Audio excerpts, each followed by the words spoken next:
doing business. So I read a story that I found really inspiring recently. And it was the story of a young man, a software engineer who was working with Yahoo. He had worked with Yahoo for 11 years. And he felt that the business was going down, the company was going down, so he resigned and wanted to join another tech company. And there were two specifically that he was very interested in joining: Twitter, now X, and Facebook.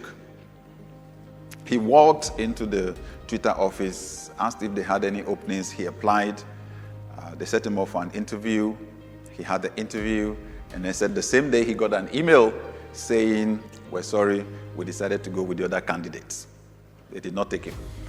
Then he went to Facebook, applied, did an interview. Sadly, it was the same result. He was not taken.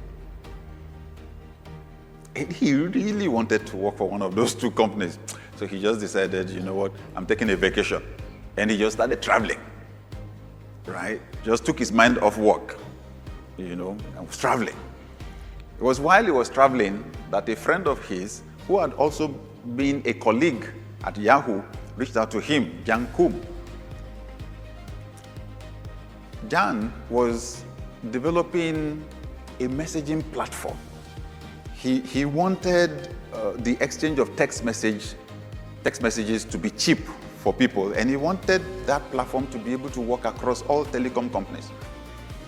But he was running into trouble, right, with the technical part of the job. So he reached out to this gentleman we're talking about, and said, "Look, this is what I'm working on. Can we partner together, work on it together?" So this gentleman that we're talking about said, "Sure." So the two of them began to work on it. They met with a lot of challenges. Sometimes the whole platform was shut down like 3 times in one single day, And then some of that time it was money, just ran out of money.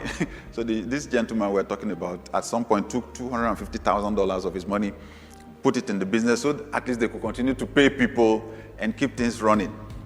Anyway, eventually they got the platform up and running. The first year they had 1 million users on the platform, and they specifically did not want to be running ads on their platform. Funding was tough, and then they got this idea: charge each person just $1 per year. The second year, they were able to jump to 10 million users. Then the third year, 100 million users. Anyway, the long and short of it is that the platform caught fire. While it was slow to gain users in the United States, it exploded abroad. Exploded in Europe, exploded in Brazil, exploded in India. And the users were jumping each year.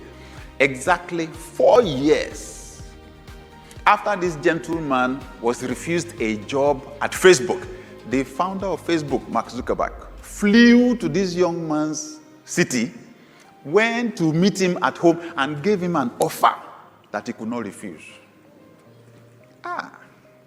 The kind of offer that there's no need for negotiation.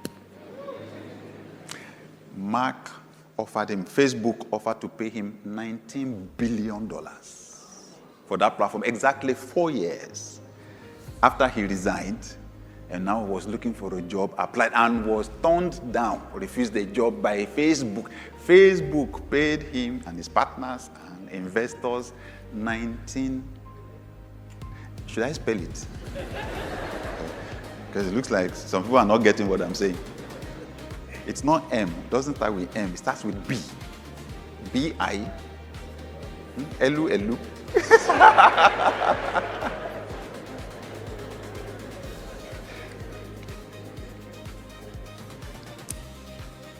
The young man's name, Brian Acton.